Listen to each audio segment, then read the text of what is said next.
Assalamualaikum warahmatullahi wabarakatuh. Bismillah walhamdulillah wa syukurillah Allahumma sholli ala sayyidina Muhammad wa ala ali sayyidina Muhammad. Bismillahirrahmanirrahim. Alhamdulillahirabbil alamin wassalatu wassalamu ala asyrofil anbiya'i wal mursalin sayyidina wa maulana Muhammadin wa ala alihi washabihi ajmain amma ba'du. Alhamdulillah kita sudah memasuki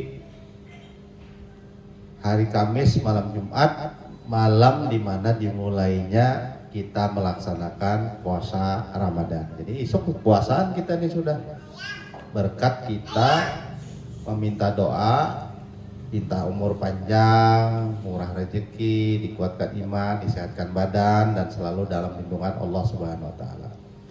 Malam ini ulun berkisah tentang asal muasal atau sejarah puasa sebelum dan pada saat Nabi kita Muhammad SAW. Di dalam Al-Quran dikisahkan bahwa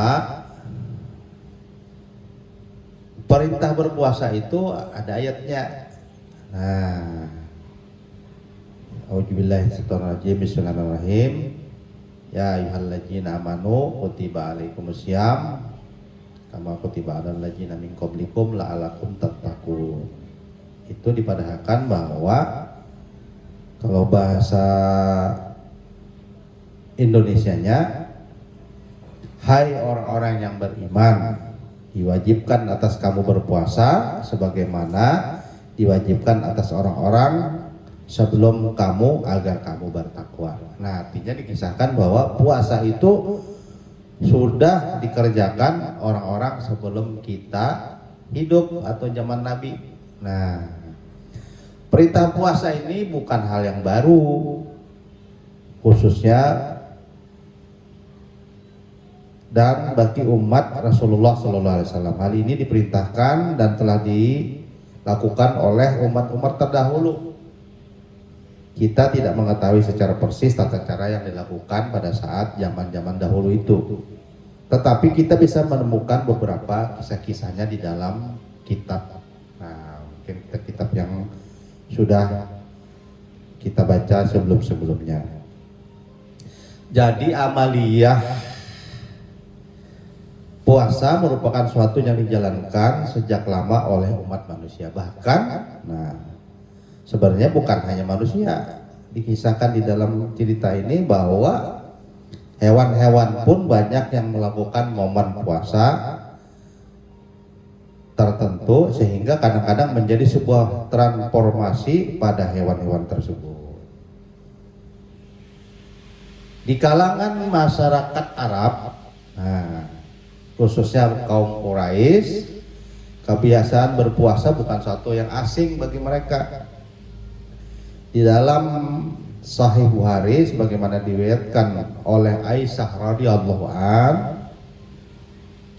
disebutkan bahwa sejak zaman jahiliyah orang-orang berpuasa biasanya pada hari Asyura 10 Muharram.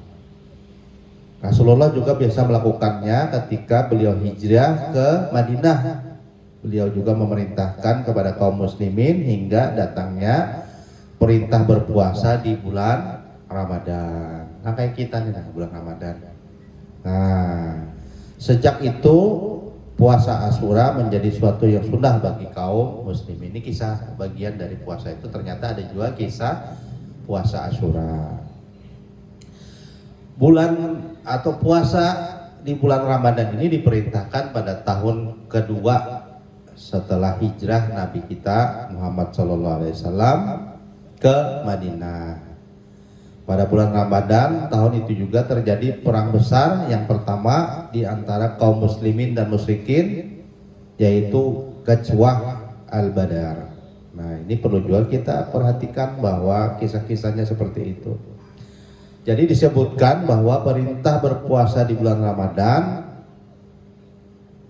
telah diumumkan sejak bulan Sya'ban. Nah, kayak di Banjar ini kan kayak itu juga 15 hari atau biasanya nisfu Sya'ban, setengah daripada bulan Sya'ban orang mau makan bahwa kita akan melaksanakan nisfu Sya'ban.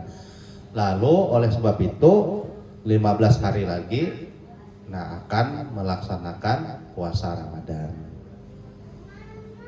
Para sahabat, nah jadi nabi kita itu begitu 1 atau 2 hari sebelum Idul Fitri, Nabi juga memerintahkan kita nih membayar zakat fitrah. Nah kayak apakah ini ada berfitrah nih, ada tahu nih suasananya, tetapi tetap bayar zakat fitrah, tetap puasa, tetap tarawih. Cuma sekarang ini posisinya menggawinya di rumah aja. Ya banyak juga orang yang berdalih puasa tarawihnya berjamaah dilanggar di masjid. Tapi saya pribadi meyakini suasana sekarang ini karena ada himbauan pemerintah, himbauan daripada Majelis Ulama Indonesia untuk menjauhi berkerumun. Nah kalau kita berjamaah, kecuali kita di lingkungan kita jadi keluarga, nah terbatas. Artinya dalam arti kata orang-orang yang kita temui itu juga. Jadi corona itu tidak menyebar ke mana-mana. Jadi kalau kita secara keluargaan bersih, maka tidak ada terjadi corona. Nah kalau kita ke masjid, kita ada tahu orang masjid ini datang orang dari mana, atau kita dilanggar orang ini datang dari mana. Buat masjid juga untuk bisa menghadiri kegiatan tarawih dan lain-lain. Nah itu yang dikhawatirkan oleh pemerintah. Jadi kita harus mengeluarkan zakat fitrah pada hari Idul Id, dan para sahabat Nabi dan sahabat mengerjakan sholatnya. Setelah itu dilakukan pertama kali di tengah kaum muslimin di Madinah. Pada bulan itu kurang lebih pada tanggal 17 Ramadan kaum muslimin berperang menghadapi kaum musyrikin di kota Mekah di Badar. Allah memberikan kemenangan sehingga mereka menyambut sukacita Idul Fitrinya dengan kemenangan. Tapi ujar Nabi ada lagi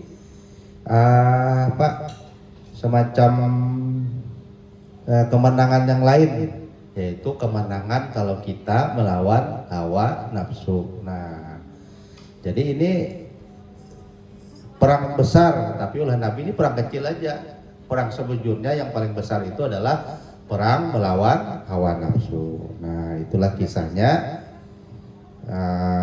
disampaikan kepada hadirin sekalian. Pemirsa pengajian Mulia Hati, memang pengajian ini sudah diliburkan secara besar, jadi kedakawa kita live akan. Sejak diturunkannya perintah berpuasa tersebut hingga hari ini kaum muslimin selalu melaksanakan kewajiban berpuasa, menahan lapar dan dahaga, serta melawan hawa nafsu yang tadi saya sampaikan. Sejak subuh hingga maghrib sepanjang, nah ini biasanya melihat situasi dan kondisi hilal. Nah, jadi bisa 29 hari, bisa 30 hari Ramadan. Tidak ada yang tidak menjalankan kecuali orang-orang yang ujur, di antara orang-orang yang ada penyakit di hatinya. Nah, banyak peristiwa penting terjadi pada bulan itu. Nah itu kita sambung kisah yang lainnya. Cuma hanya menyampaikan secara kesimpulan bahwa kisah dimulainya puasa di bulan Ramadan ini pada tahun kedua Hijriah. Demikian kisah singkat malam hari ini. Ulun hanya berpesan, mudah-mudahan kita malam ini berdoa supaya berniat puasa 1 bulan penuh dan suasana virus corona ini cepat berlalu sehingga kita dapat menikmati Ramadan ini dengan penuh kegembiraan. Nah, orang imum kalau bulan Ramadan ini datang, apalagi dengan kekhusyuan. Nah, demikian yang dapat disampaikan. Terima kasih. Mudah-mudahan kita ketemu di Idul Fitri dengan membawa kemenangan melawan hawa nafsu. Demikian, terima kasih atas segala kisah malam hari ini. Mohon maaf kalau ada hal kurang berkenan. Wabillahi taufiq wal hidayah. Wassalamualaikum warahmatullahi wabarakatuh.